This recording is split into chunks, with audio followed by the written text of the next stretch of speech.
because we were talking about success looking different Yeah. for people. It looks different for different people, but it looks different to me at different times. What looked successful to me back then doesn't look successful to me today.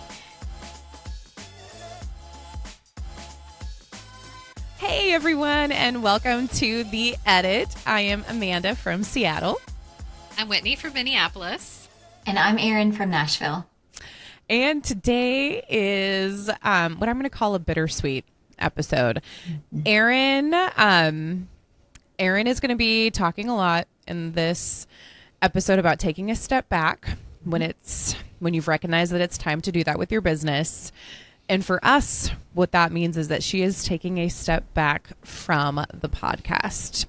So she will be leaving. This will be her official last episode.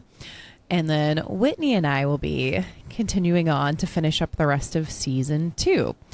So You to let me come back at some point.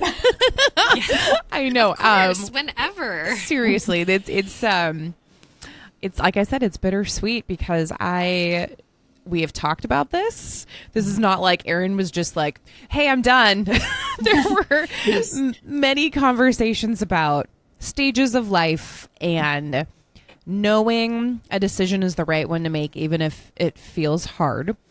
And we thought this would actually make a really great episode because we feel and we know with our years of experience in business, you get these moments where you just know something needs to change, and it can be really hard to let go of things that you've been doing for so long.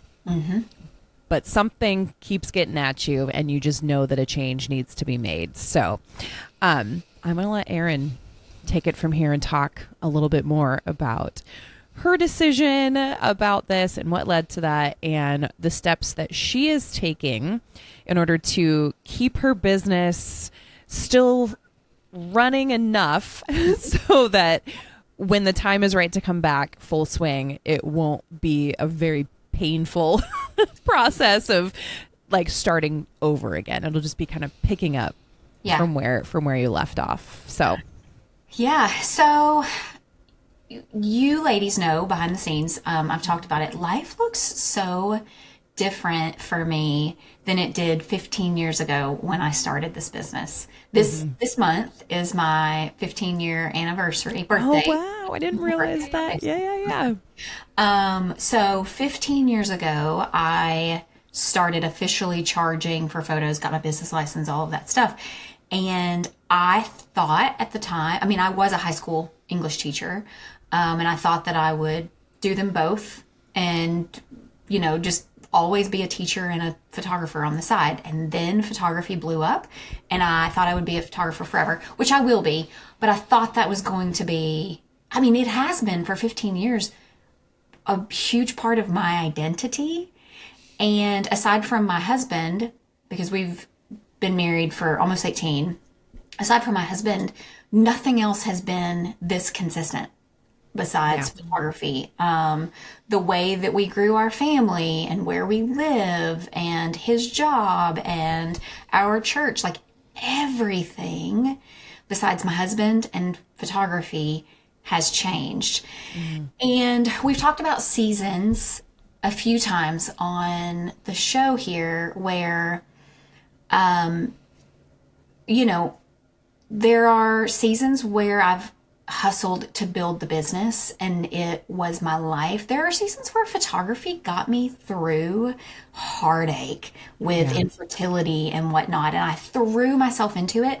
And because of that, my business exploded. So there was a season of thriving, and it was so good for us. And it paid for fertility procedures. It paid for adoptions. It paid for vacations. It really served me and my family in ways that I never thought that it could and would. And now it's not serving us the way that it used to and the way that I think it will in the future. So I need to take a step back. Senior portrait photography. I know that I could also probably pivot a little bit and make it work for a little bit longer if I were to just start taking on different types of clients. But my heart and what I love doing is in senior portrait photography. Yeah. And unfortunately, that happens at dinner time and on Saturdays and Sundays. And right when my children need me to be at home. Yeah. So Veda right now, she just turned 8 last week and Arden is 3. And that's just a season where they need me. And we've got extra appointments and we've got extra schoolwork and things. And I just feel like, I don't want to say that photography and photo shoots have become a burden, but they just aren't serving us. And to be completely candid, I'm very thankful that another opportunity came to me that is in social media that can take place of my income, my photography income. And so, and that is 100% done when my kids are at school. So, I mean, if I choose to, sometimes I do it when they're with me, but it can be done while they're at school. So my plan is to do the social media job while my kids are little and put photography on the back burner, so to speak. But because I love it so much and I don't want to stop, I want my business to still be there when my schedule will allow for it to service again. So today's podcast episode is going to be on things that I'm doing within my business so that I'm not starting over when I'm ready to jump back in. And I'm excited. I don't think a lot of people talk about this. I don't think so either. So I had to do some research and figure it out. So I have 8 things written down. If we were to just have coffee, I could think of a million. Probably a million things that I could be doing to make this really work. But I'm just going to dive into a couple, and whatever we don't get to in the conversation today before I have to go pick up children from school, then whatever I don't get to, we'll put it in the newsletter, in the blog, and people can come back and check that if they ever find themselves in a season like I am, where they just need a little bit of a step back. I do want to say, Yes. Erin, hearing you, and of course I've known about this for a while, but hearing you share so concisely, first of all, I'm so proud of you. And I think about, and if you heard my interview that we did way back when, I got so burnt out from the photography industry, the business. I had a young kid and I let it go so far that I just completely quit.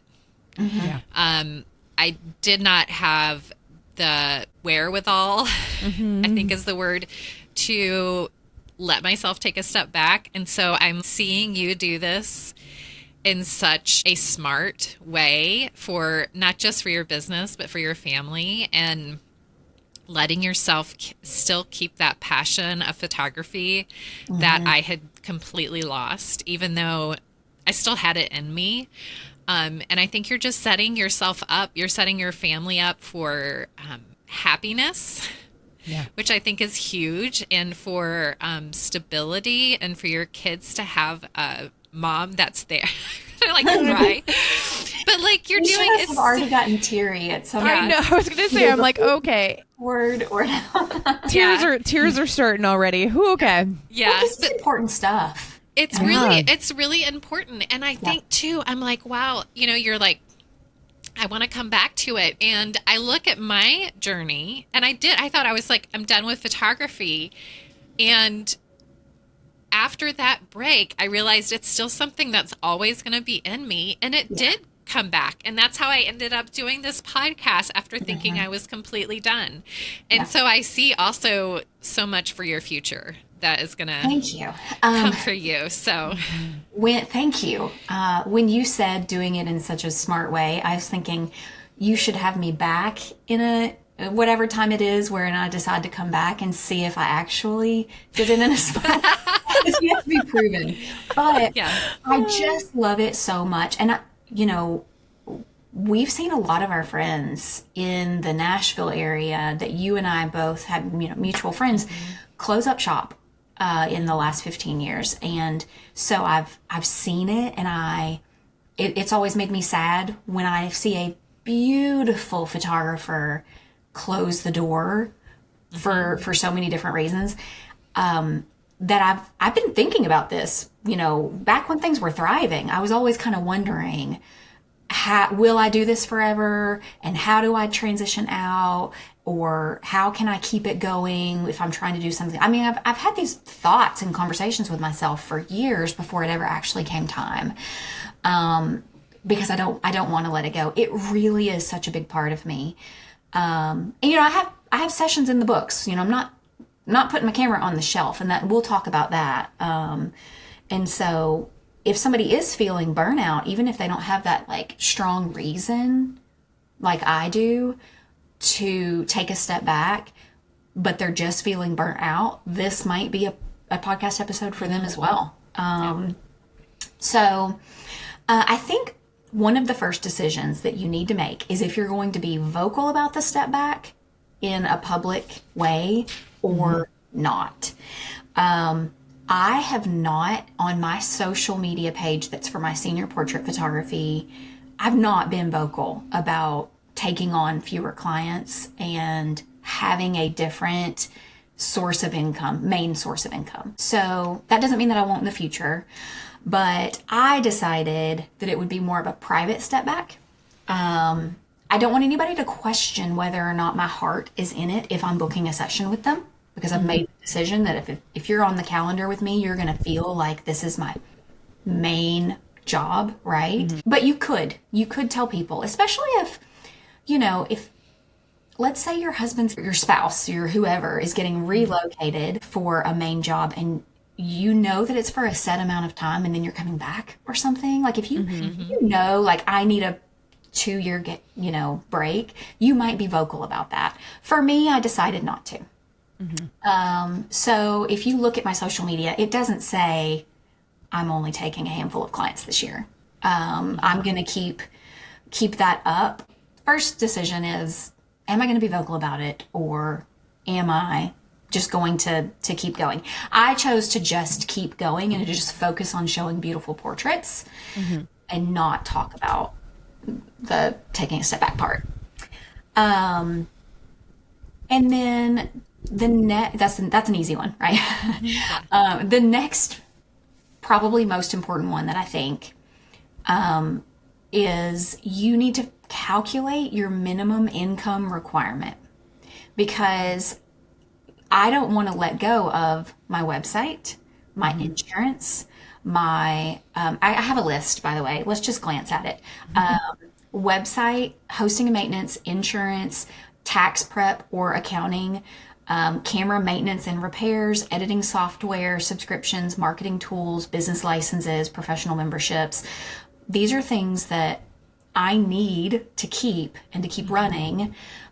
If you're paying for a culling service and you think that that's going to help you keep things going, if you're paying for a social media marketer, you can decide which things you're outsourcing that you should get rid of, or if that would help you stay afloat, you want to keep it. So you need to know how much money, even if I trim the fat, even if I let go of things. I'm not buying albums, I'm not buying wall art, I'm not doing different events, not spending as much money in marketing.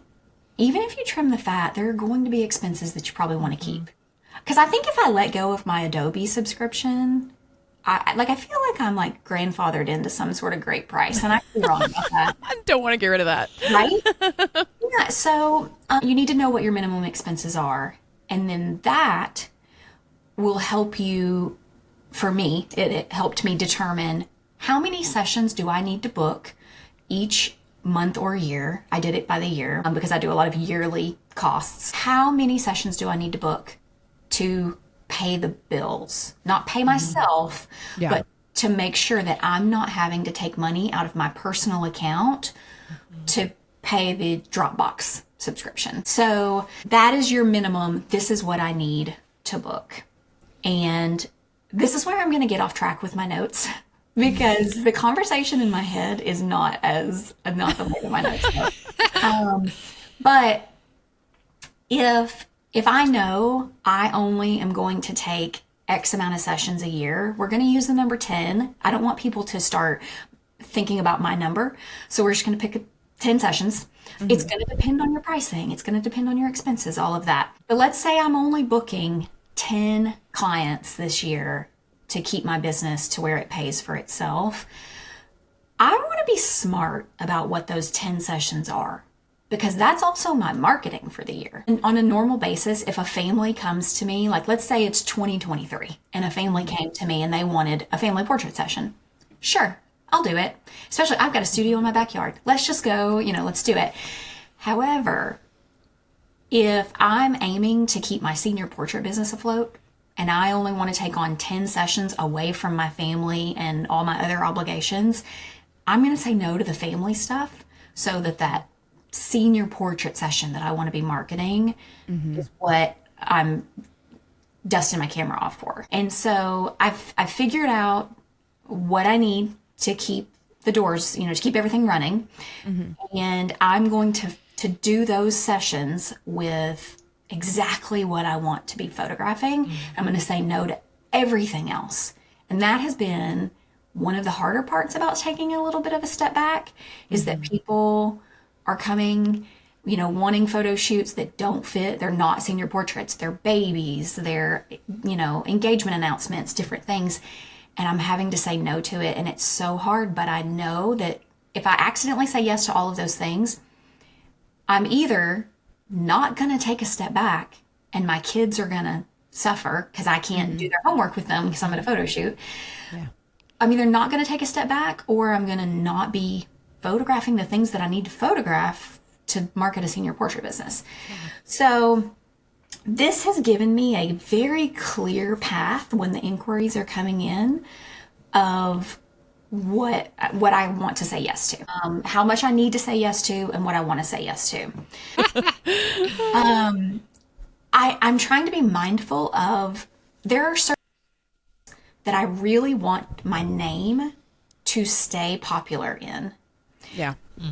Because I worked really hard to be the photographer that girls will come to me and they'll say, you took my cousin's senior portrait 6 years ago and I've been waiting for it to be my turn. Like I couldn't wait to be a senior so that I could, hire you. And so I'm afraid that if I get out of those schools, somebody else is going to swoop in and take my spot. Yep.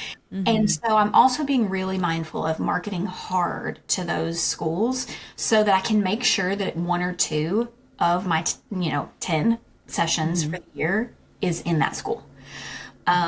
So I'm just being much more intentional when I'm scaling back. Everything has to be done with much more intention.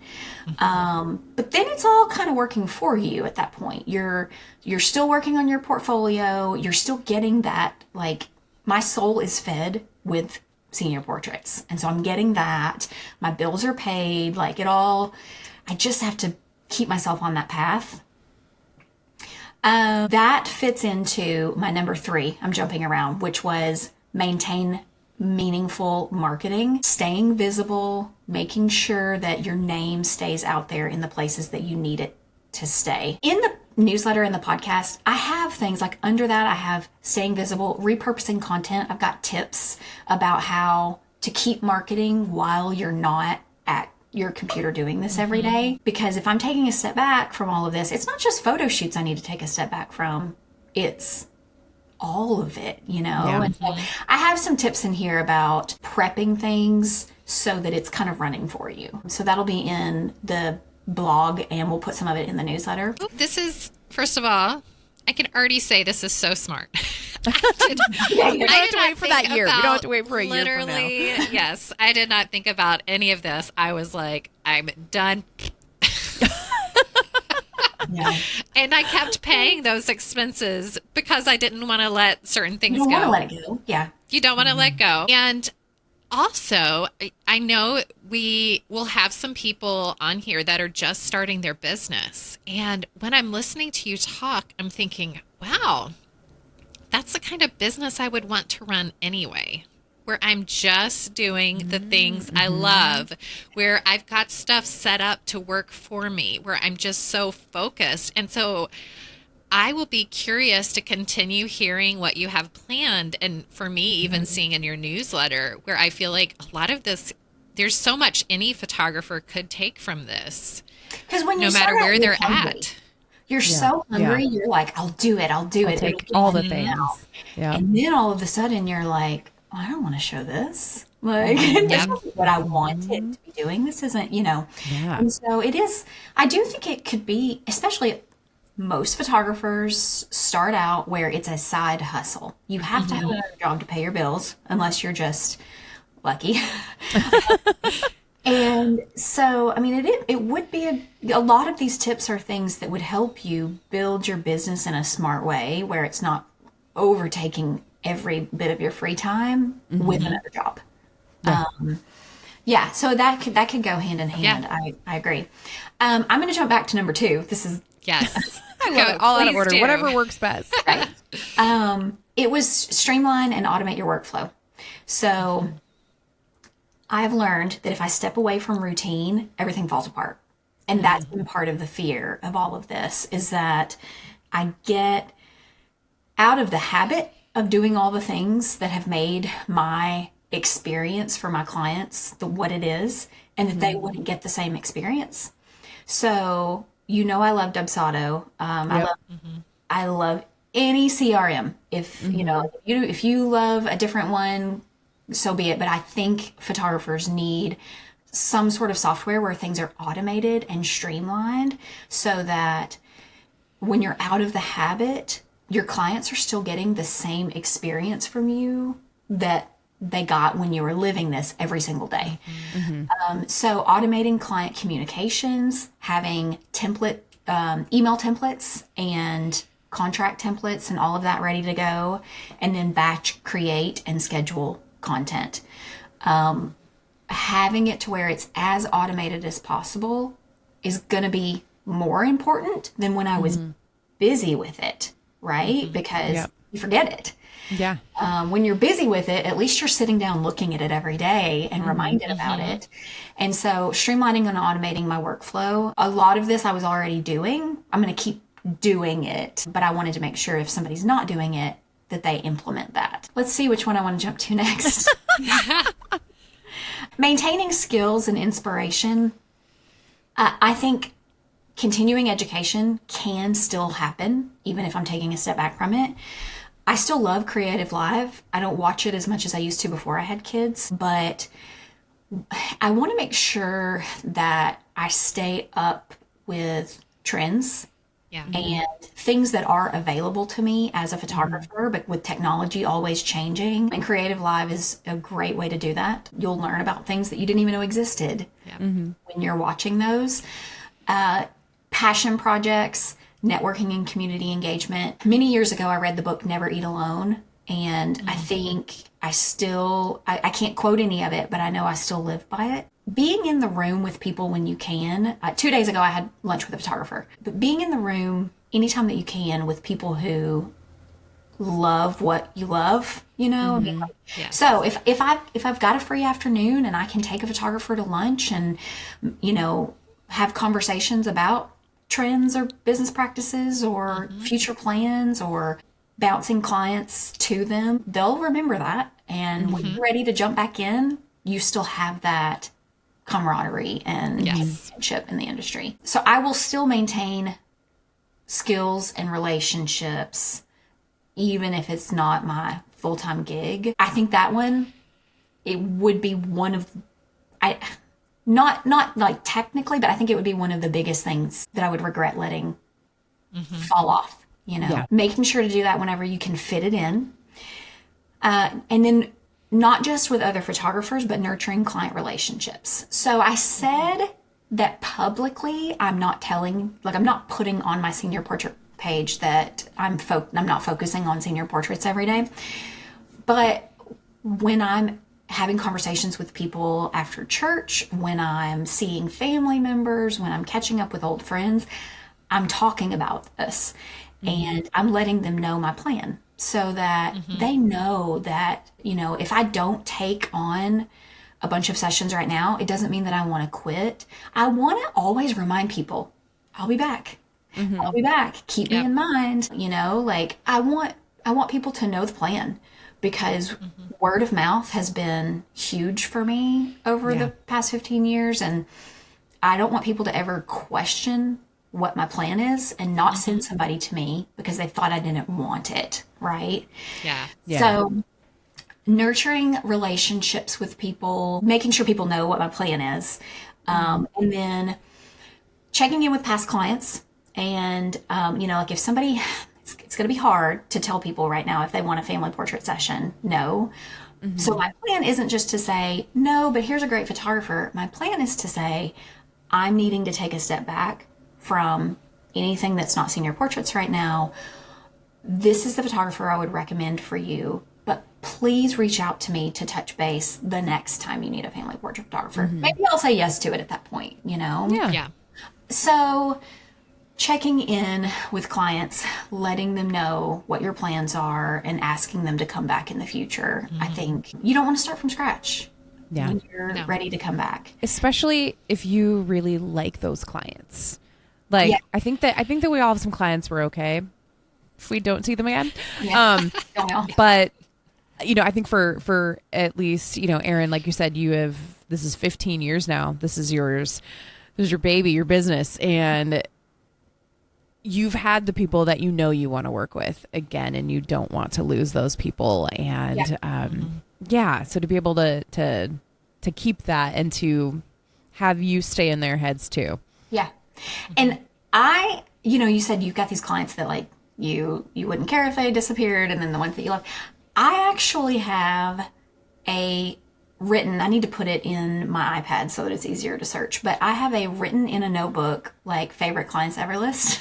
It could be updated. I have not updated it, but and it was because when I opened up the glass house, I had thought it never actually happened. So if you're listening to this and you didn't hear from me, it's not because you weren't on the list, but I had thought that I wanted to do a grand opening event at my Glasshouse studio. Listeners, if you don't know, I have like a greenhouse style studio in my backyard. It has been open for 2 years. And I had made a list that was like, I'm going to do where I invite all my favorite clients from the past 13 years at that point out for a free photo shoot day where I'm just cranking them out and I get to hug people's necks and they get to share the glass house on social media. And I was like, I just want to do it for these people who I think back on their sessions really fondly. I'll just invite them back out. So it's going to be this VIP event. So I have a list. So I know if I need to do some portfolio building, I'm going to send something. It's going to be somebody from that list. It won't be a stranger. I'm going to nurture the relationships with those past clients. If I wanted to do an exclusive mini session day or something, I would do it with them because I know that they have already sang my praises to so many people. I've already gotten so many clients from them. That's where I would go back to if I need it. You know who those people who are just your cheerleaders. Yeah. I've had clients who may have only been able to afford one session with me with a tax return, but then they told 5 other people about me, that booked. Like some of my best referrals have not been from people who, spend a ton of money. And so just nurturing those relationships, not just as a plan, but as a thank you, because it's good karma. It is good. We might actually, we're breezing through this. We might actually, mentally preparing yourself and being kind to yourself. So I love that you put that on there, by the way. It's the last one. I did skip a couple. I want to save some for the blog and the newsletter. But this one is one that I want to speak about out loud. My bullet points on here are allow flexibility. Give yourself permission to adjust your timeline as life evolves. So I know what my minimum number needs to be. Beyond that, I'm just going to see what happens. If I can take more, I'm going to take more. If I can't, that's okay. And so I don't do well with flexibility. I have plans. I like for things to be how they're supposed to be, but allow flexibility. This one is going to be really big for me. Avoiding comparison. That's the second bullet point. Resist comparing your journey to others who may be in different seasons of life. So So good. I am inwardly competitive. I'm not like the person who jumps up to like race people. Like if there's a public game, I don't want any part of it because I don't want to lose publicly, right? Inwardly, I'm competing with everybody around me all the time. Like, how's that for a realization on tape? Confessions of photographers right here. Yeah. And I've been, because I think that's part of what got my business to where it was supporting my family so well for so long. And now it is so hard to see other photographers booking up their mini session days in 30 minutes when they announce it. And location scouting at places where I'm like, that's good. I hope I get to shoot there this year, or which I can make it happen. But I have really great friends who are photographers, and I thankfully, we have really lived in that idea of community over competition. I don't look at them as my competition, but I'm going to be jealous when they're living their best life as a photographer, and I'm having to take a step back from it. So it's going to be hard. I'm going to have to get over that and know this is not my season. And I can go full force. I can be the popular one. I can be the busy one. I can be all those things again someday if I choose to. This is not the season for it. And I have to say it out loud so that I can let that go. Otherwise, I won't take a step back. I'll keep saying yes to everything for the vanity of it, just for wanting to be the popular photographer. I sound really vain, by the way. I'm not the only popular photographer in my... the popular photographer. It's really hard. Not. It is hard. And, when I decided to quit, this was now... how long ago? 8-9 years ago. That was the hardest thing I saw how people talked about people who quit. It's like, oh, well, they didn't have it. They just weren't doing good. Pay your bills. Yeah. And that was part of why I held on so long. I felt like, okay, this is my identity. I'm giving up my identity and I'm publicly doing it. That was so hard for me. So I think, what you're experiencing is absolutely normal. But I will say that once I actually let go of that, this wasn't like overnight, obviously. It really did help me to change that viewpoint on what success is. Yes. And so that I could then start to look at people doing really good at what I wanted to do. Best wedding photographer, best, they're on all the blogs. Everyone talks about them. And I could say they're successful at that, but my success looks like having time with my family and getting to pursue things I didn't get to pursue before. And you know what? They don't get to do that. Yeah. So, and that always, that also sounds very like, well, they don't get to do what I do. But, and so I think it's going to come easier for you. Yeah. As time goes on. Yeah.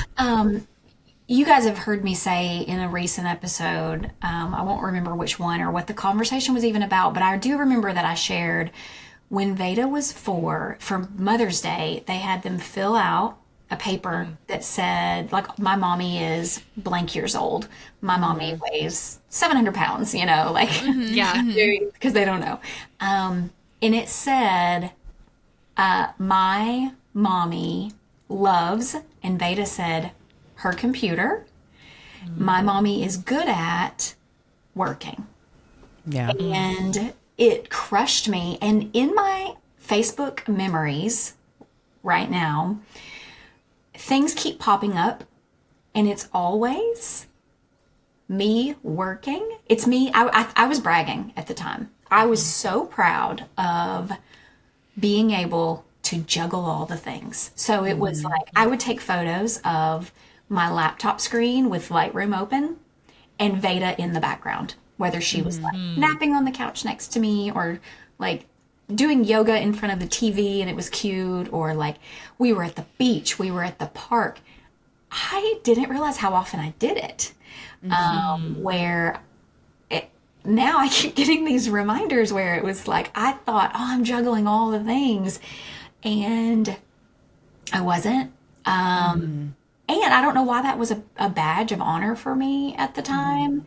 And I look back on it now and I'm like, that's so sad. Yeah. Like, and so I don't want to look back on her on year 9 for her. I don't want to look back on this year and everything be like I was juggling her around work and Arden now too. And so it is just, I don't remember why I went on this path, but just saying, oh, because we were talking about success looking different for people. It looks different for different people, but it looks different to me at different times. What looked successful to me back then doesn't look successful to me today. And we'll just see what happens at year 20 or year 25 business. But yeah, so it's not going to be easy not being the go-to person, I think, for people and for referring people out and all of that. It won't be easy, but I think I've got to figure out, what do I want more? Yeah. The time to be the mom right now in this season of life, or the pride of being the busy photographer, the popular photographer? That's a no-brainer. Yeah. So I think it can be, I'm not going to talk about this a lot because there's I feel like so much psychology and everything that plays into it. But I think, like you said, you kind of wear that badge of honor of being busy and you can juggle all the things. And I think so much of that is what we feel like we have to do as women, as moms. We can do it all. We're not just a mom. Like we were people before we had kids, and just because we had kids doesn't mean that now we're just moms. We don't do the things that we did before. And I think that can be really hard when you first have kids and when they're young to again, there's so much psychology about having kids and becoming a parent and what that does to you. And I think a lot of parents out there can relate that it's an identity thing too. And it's so hard to pivot and to shift your mindset. And so, yeah, I think that's going to resonate.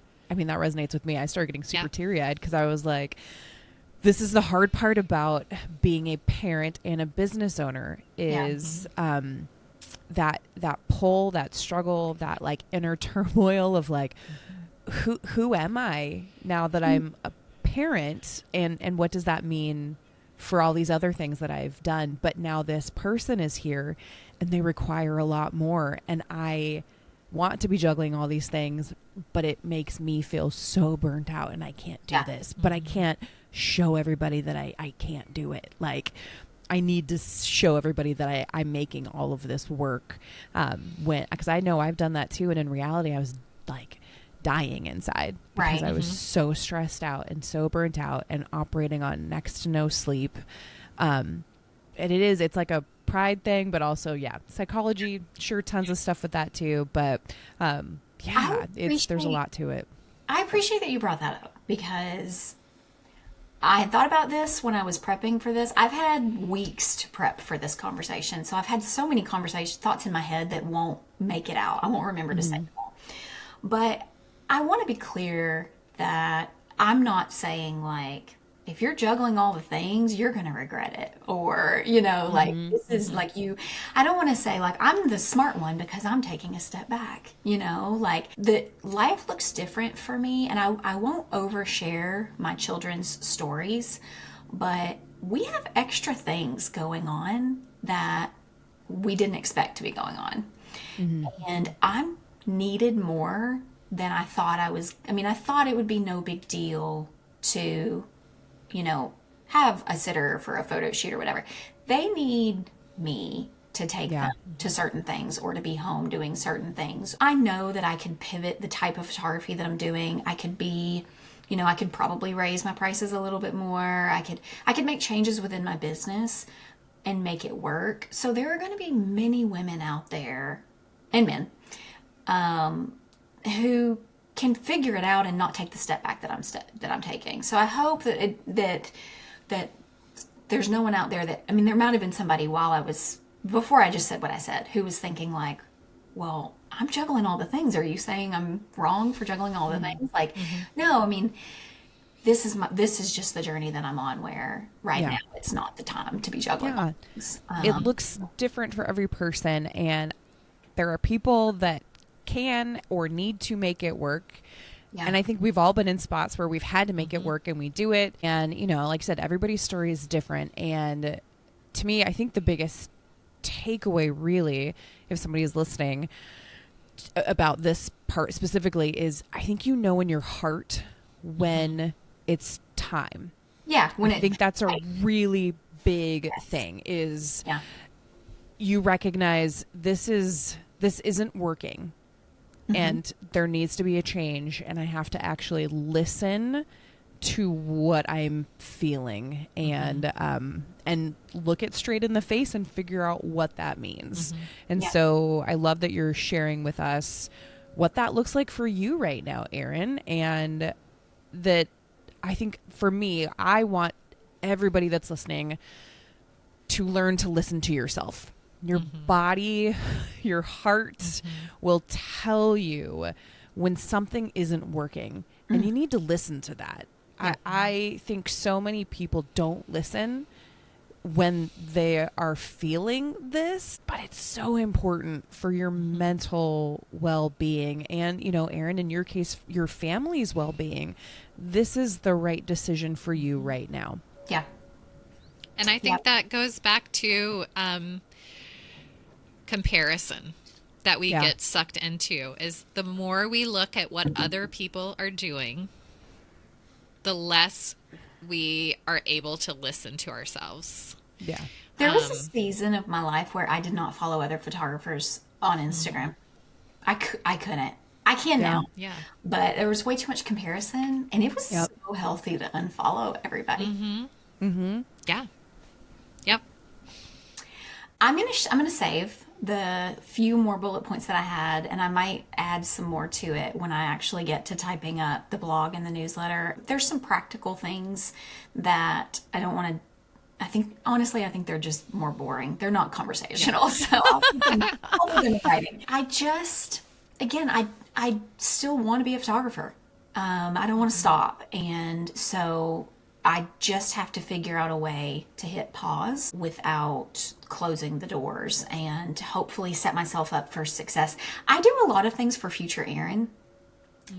You know, I mean, like Pilates is not for me in the moment. It's for future Erin. Like, you know, like setting the dishwasher at night is not for the moment. It's for future Erin. And right now I'm thinking about future Erin when she wants to come back to her business and really jump in. And how do I make that easy for her? What decisions do I need to be making today to make that work? I think that's going to be so good for my children too. If I don't want to resent my family for giving up something that I love so much, for me needing to give up something. And so I think that this is just, I've put so much thought into it, if you can't tell. And so I think this is the way to do it. And then just to end on a fun note, I had an epiphany yesterday. Chase and I got to go on a day date yesterday because I needed new tires. I saw your, I think it was like an Instagram story. Yeah. You looked like so happy, by the way. Thank you. We just had like the chillest afternoon. It was like such a nice reset. Whitney, you'll know, we went to a taco place in the Factory. She's the place in Franklin. But yeah, so we were in the Factory, so it's like indoors, and it was just great. We were walking, and I walked past Jeremy Cowart's photo studio, the Portrait Lab, I think is what he calls it, in the Factory there. Anyway, it just got me talking about photo studios and the studios that I had been in the past, and the one that we have in our backyard now. And I had an epiphany, because that's what you do when you don't have your children pulling on your arms. I said, oh my goodness, Chase, because Veda loves art. And I also think she could potentially, like, I just thought, what if Veda wants to be an art teacher someday and teach children art? What if she and I could have a studio together where I have a photography studio and possibly teach photography because I used to be a teacher. And what if she has an art studio, but what if we're in the same place? I'm like, that's my new like future. Like I can't give up photography because I'm supposed to share a studio with her I love it. daughter. Yes. I can't love let it it. go. So Oh my gosh. that's where we're going to be down the line. We might be taking a step back right now, but I'm going to share a studio with my daughter someday. If she'll have me. Love that. Love it. Oh I don't my know what gosh. Arden's going to do. Arden's going to be a force to be reckoned with for sure. She'll be sporty and she'll take over the world. But, yeah. And then she'll come back to visit the studio that Mom and Veda have. Yeah. Yes. Thanks I for love letting this. me ramble so much today. Oh, y'all. this was Been so awesome. good. Thank you for Yeah. agreeing to talk about this. I think these conversations happen privately a lot. I know I have had conversations with other photographer friends when they've also realized that they need to make a change, but I don't hear a lot publicly about it unless somebody is closing down shop and they are saying that publicly.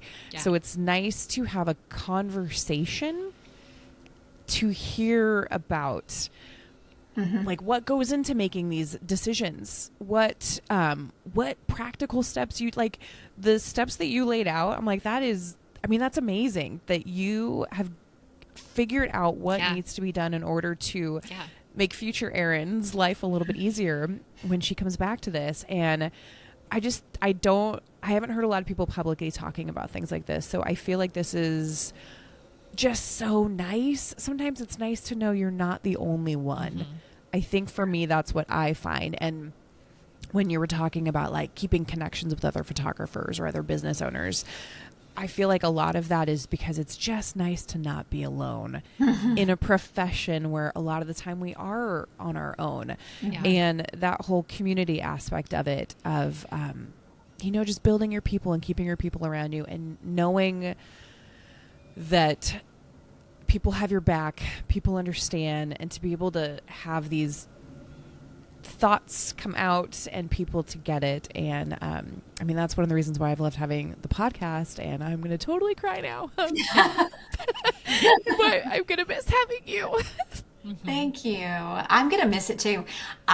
This has been, it has been so therapeutic.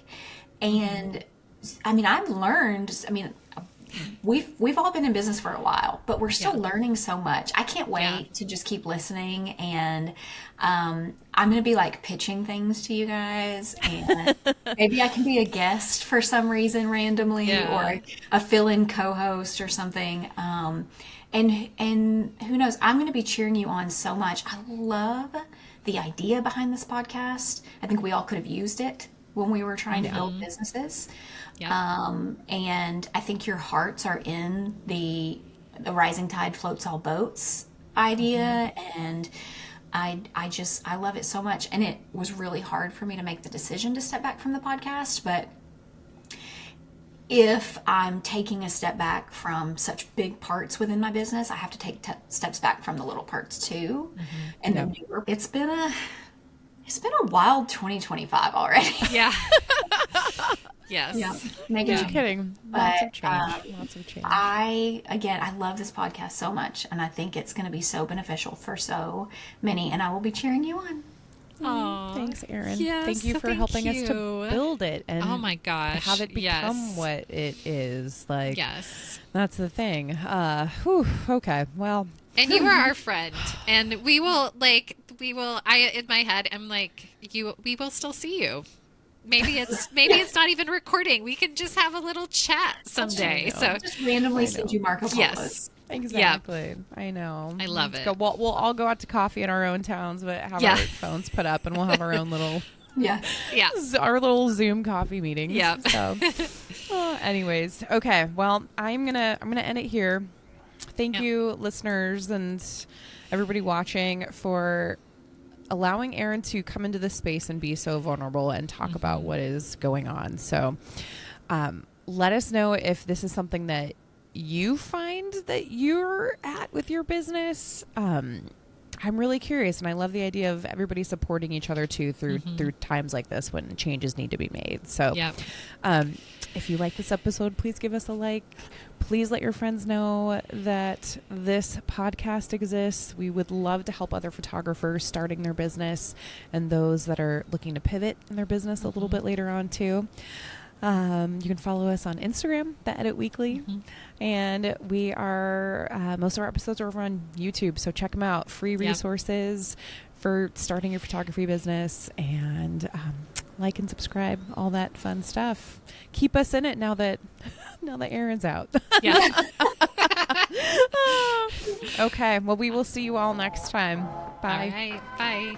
One final. Bye.